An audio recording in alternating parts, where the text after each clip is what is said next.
Hey, what's going on, everybody? Welcome back to another episode of the Fortified Life podcast, where we are passionate about building a dependency on Jesus in the marketplace. I'm your host, Jason Davis, aka Mr. Fortify. Every week, we have the opportunity to bring on authors, speakers, coaches, leaders, and nonprofits who are also passionate about putting God back in business. Very excited today. Part of our tools and resources series, we've got a topic that we've not yet had on the show, and I'm very excited about it because our guest today is author and speaker Mike Gusching. And Mike, welcome to the show. As we'll get to your book in a second, but Mike, it's a pleasure to have you here as a guest on the podcast. What's going on, sir? Absolute pleasure. Pleasure on my end too. So thank you, Jason, for this opportunity. Looking forward to it.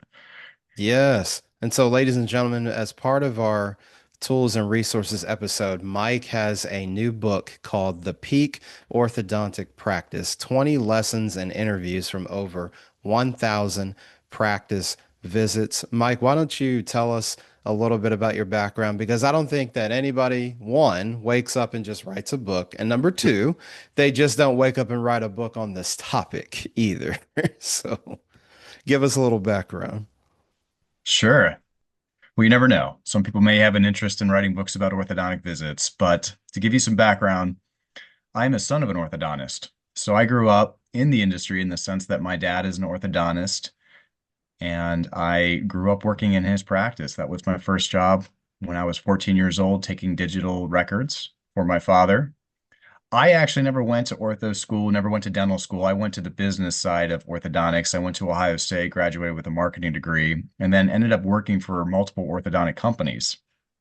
And I work as a sales professional for various orthodontic companies. And during this position that I had with these companies, I would go around and visit practices. That was my job as a sales professional. And I would write down notes and I would write down observations and I would write down things that I thought made this practice a little bit different than this practice and how they worked a little bit better and maybe something that I saw that I liked.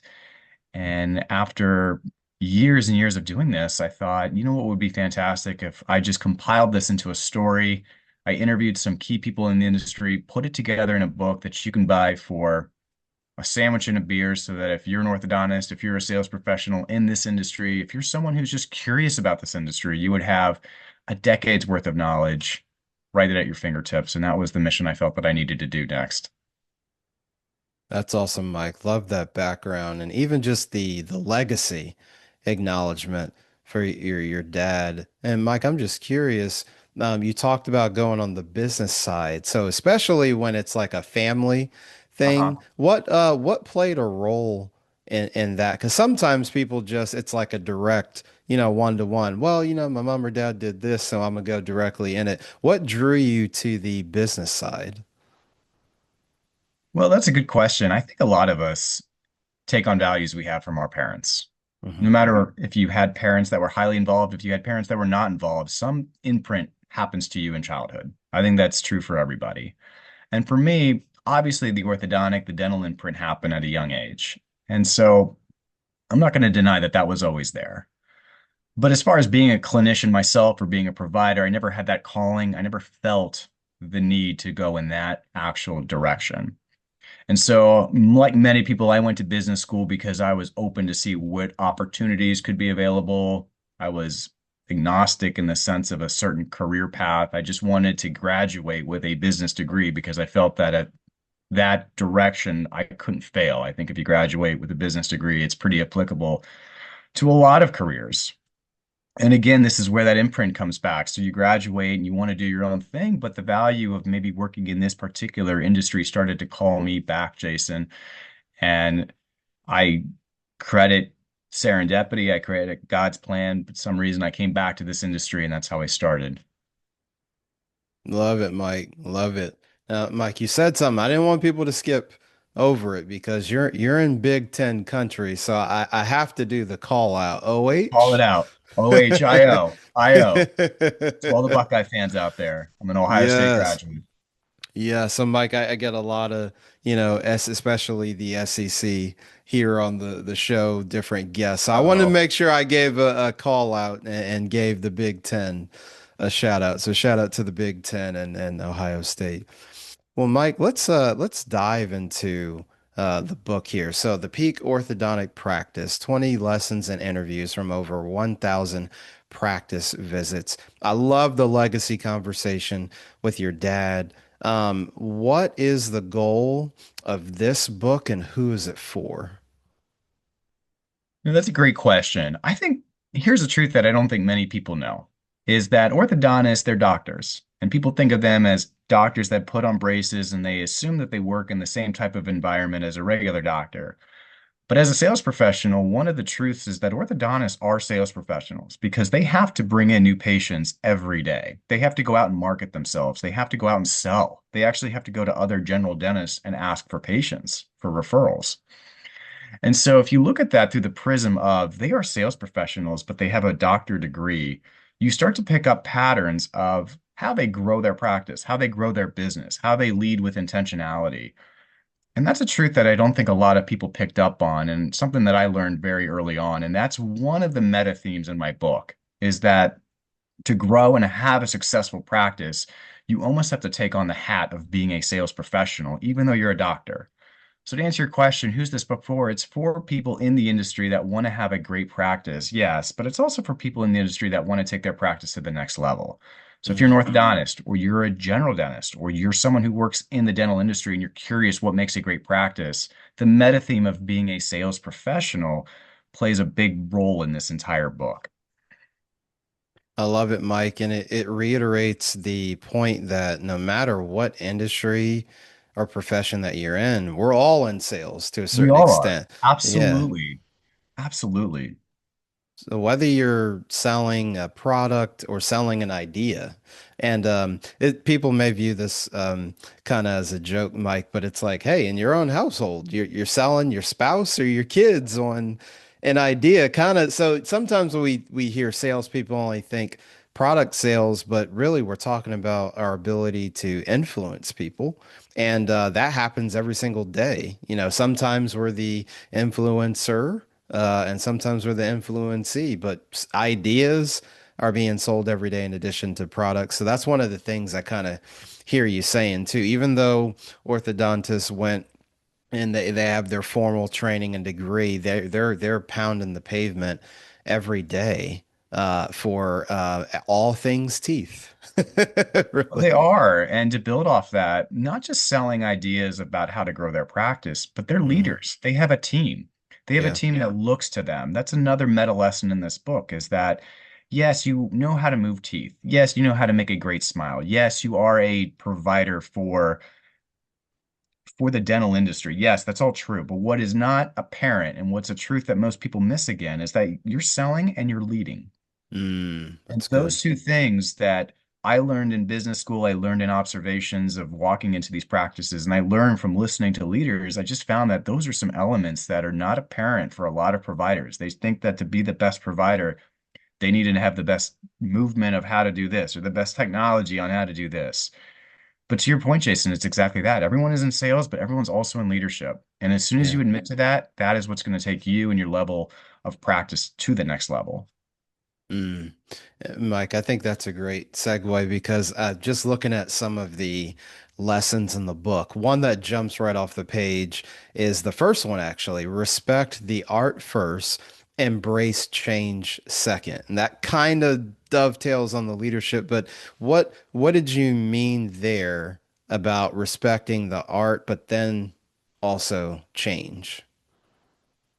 Well, the first chapter is about any type of change that you want to do in your life, any type of influence that you want to do, whether that's in orthodontics, which is what my book is about, or whether that's in your business, Jason. You have to respect the art first. You have to respect the person doing the business. You have to respect the arena that you're walking into. And as a sales professional myself, and as someone who wants to influence other sales professionals, that lesson gets turned around a lot in today's Mm, world. A lot of people think that I need to go in there and I need to change this guy. I need to go and talk to Jason Davis about doing something different.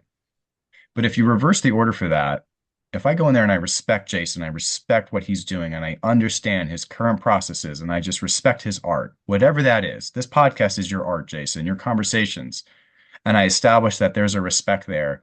Only then can I influence change. And that's the first lesson in Definitely. this book. And that's the reason I wrote that first, because I think in today's world, we get that backwards. And that's a very Mm, important lesson to learn. And that's one of the pearls in this book and pearls in my life. Respect mm. and then change versus trying to change and earn respect.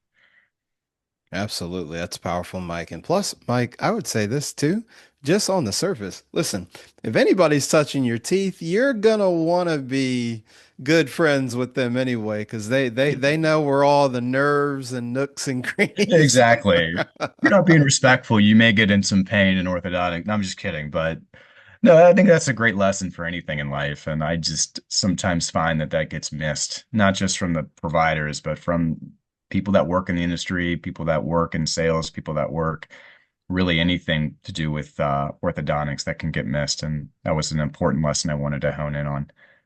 Absolutely. Mike, I was looking at just some of the lessons here and there, folks, it's a wealth of lessons and Mike's got interviews in the book too. So talk about the structure of the book, Mike. You've got part one, which I believe is 20 lessons, and then you've got part two, interviews with industry leaders, and structuring the book.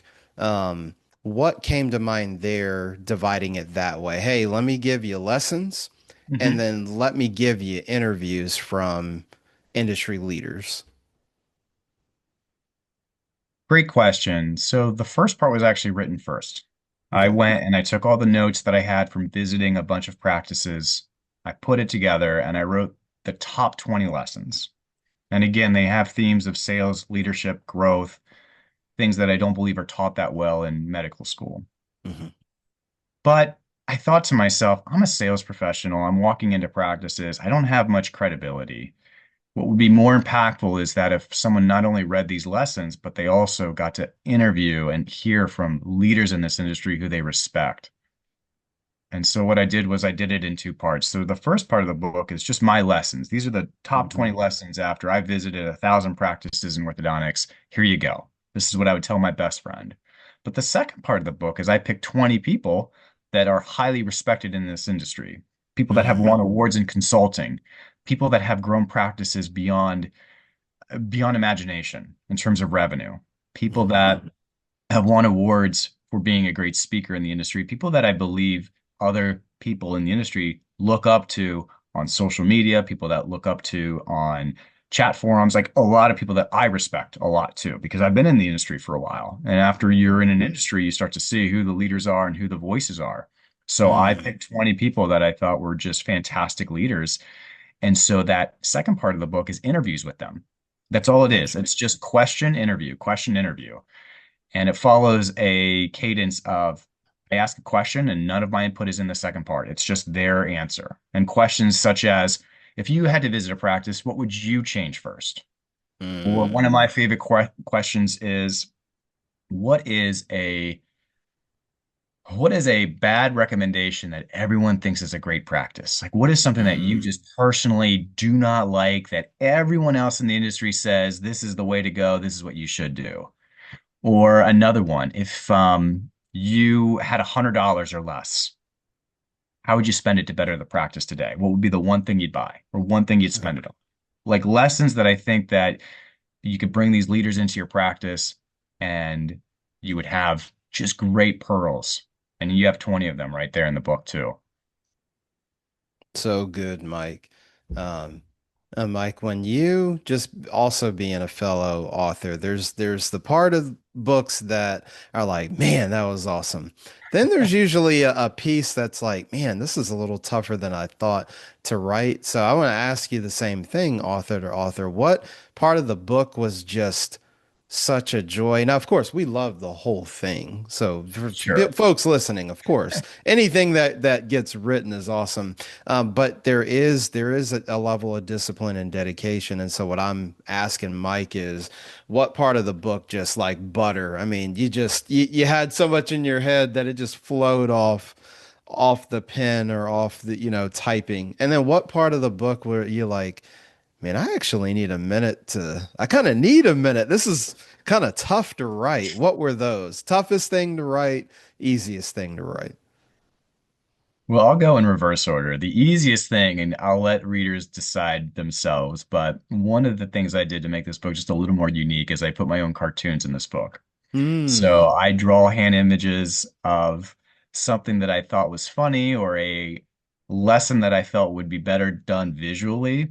And so I'm an artist in the sense of I like to just draw cartoons, and I decided to put 15 to 16 cartoons laid in the book. And those just flew off the page because they have a very far side type of humor to them. They're supposed to be funny, but they're also supposed to teach a lesson. And I just had the greatest time drawing the cartoons. And so if you get the book, you're going to see that there's not just words, but there's actual hand-drawn images in this book. And those are my hand-drawn images. And those were the fun things to do because that was kind of the comic relief because you're talking about something serious like leadership and sales and growing a practice and dentistry. And then I just wanted to break the ice every once in a while with something that I just thought would be a fun image so that it would get the person to laugh. So those were the fun moments. What was the hardest part? The hardest part is that there are pieces in this book that are very technical in the sense of business laden understandings of I mean, one of the chapters that I thought was challenging was how do you make sure your insurance collections are doing well? How do you review that? How do you know if you should file in the correct LLC as an S corp or as an L corp or all these different nomenclatures that people have to file to? And I didn't go too deep in that, but I just had to research that. And that wasn't that fun, but I wanted to make sure it was encompassing because a lot of doctors sometimes don't understand and they miss this. And the third thing that was, challenging too, and I try to stay away from it, is it's not a clinical book, right? I'm not a Mm, doctor. I'm not someone who can give clinical advice. yeah. And so the book is not about how to move teeth in a faster, more efficient manner, Hmm. but it speaks to the value of your practice if you can do that. And so when it gets into the weeds a little bit of clinical and deep insurance and deep financial, you can tell there's a surface level knowledge there, but I try to make sure that it's encompassing so that any professional in the industry could read it. But those were the hard parts to write. Mm. Love it. Love it. Mike, what was coming to mind as you were sharing that? I think about the book, The E-Myth. Don't just work in your business, work on your business. And your book is a great resource to expand not just the kind of the doing with the teeth, but thinking about their practice as a whole. Like you said, the leadership development component, scaling, how to build a good practice. And so it almost was thinking, I just want to get your thoughts. Is this the type of book that orthodontists can like take their team, their leadership team or their team and go through it almost together and kind of give themselves maybe a self-evaluation Oh, on like, absolutely. hey, yeah. So just Absolutely. want to get your thoughts on that. I mean, I even got excited just as you were saying that. Absolutely. Absolutely. If you're an orthodontist, if you're a generalist and you're curious and you want to walk through your team on what makes a great practice, going through this book and the lessons and just saying to yourself, am I doing this? Am I achieving what Mike just wrote here? Will absolutely set you apart. And it's meant to do that. It's meant to Hmm. do that, right? Because to your point, think about the life of an orthodontist or a dentist. They wake up every morning, they drive the same route to work, they walk into the same building and the same back door, they see the same people on their staff, and they go through the same motions. A lot of orthodontists do the same thing day in and day out. They're very good at what they do, but those motions are the same thing every day. And then they come out the back door, they get back in their car, they drive that same back route to home, and then the day repeats. Mm, What doesn't happen? They never go to a different practice and they never walk in their front door. They never talk to a different team. They never do that because A, it would be awkward, but B, there's never really an opportunity for them to do that. hmm. Hence where I come in and I say, well, I've done that. That is what I do. I go into all these different practices. And here are some of the best practices, no pun intended, of what I see. And if your team can implement some of these things, it will set you apart. It will set you apart. And so, absolutely, if you can go through it with your team, you'll be 95% ahead of everyone else. I guarantee that. My goodness, folks, you heard it directly from the author. himself. This is a great resource for you, not just personally, but also with your team. Mike, where can people by now their appetite, they're like, all right, Mike, I'm excited. Where can they go out and grab a copy? Best bookstore in the world, Amazon.com. It has everything, but that is where you can get a copy of this book. And yeah, again, it's meant to be a gift. In fact, the book is dedicated to my father because he's given so much to me in the sense of being a great father, being a great orthodontist, being someone that I have absolute respect for. Goes back to chapter one, respect the art, then embrace change. And so the book is not meant to be anything more than just a gift back to the industry. It's not meant to catapult any type of big business that I'm doing or sell a product. It's truly meant to be the lessons themselves is the gift. And that is what I want. And that is how I dedicated the book. Amazing. Well, Mike, before we get ready to go, let's zoom out 50,000 foot level. We came up close to talk Sure. about the book for sure. But folks, Mike is a man that's got several irons in the fire. So Mike, at the time of this recording, we've got the book out, but in the future, you've got some other things coming down the pipeline. So what would those things be? Well, thanks, Jason. Well, I'm really excited about not just promoting this book, but my next book that's going to be launching soon is called The Sales Ascent.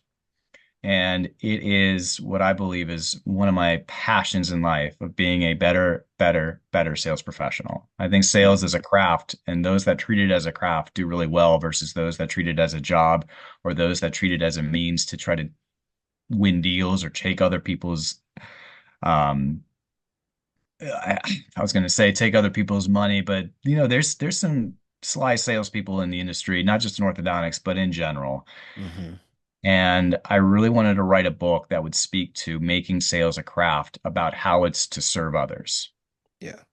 And truthfully, the best story in the world is the gospel, and the best story in the world follows a pattern. The world was perfect. Somehow things got disconnected. Humans had a disconnect from their relationship with their father. Someone comes back in the name of Jesus Christ to build the world back to its wholeness again. That's the greatest story in the world. And I believe that if sales rep follow that same story in their business, here's a great business, something is broken. I'm the person who's going to emulate walking into this and building this back together. If they can have that heart and that mentality, they will be a fantastic sales professional versus I want to see what I can win. I want to see what I can get. I want to see how much money I can make. And so that idea encompassed in a book is something that I'm super excited to bring to this world, Jason, and that's going to be launching in the spring. So thanks for asking. Absolutely. Well, I'm excited about that book too, Mike, and I couldn't agree with you more. And what I hear you saying is serving and selling. I don't want to give too much away, folks, because he's got a lot of good stuff and a good lessons, but we're all in sales and not treating it like the slimy value proposition that a lot of people think sales is. So I'm picking up what Mike is putting down, and I know that I'm gonna be getting a copy of that. So Mike, we're excited about your second work that's coming in the spring. Oh, thank you, Jason. Yeah, absolutely. I mean, that's just a little teaser of the intentions behind that book, and I'm excited to bring that one out too. For sure.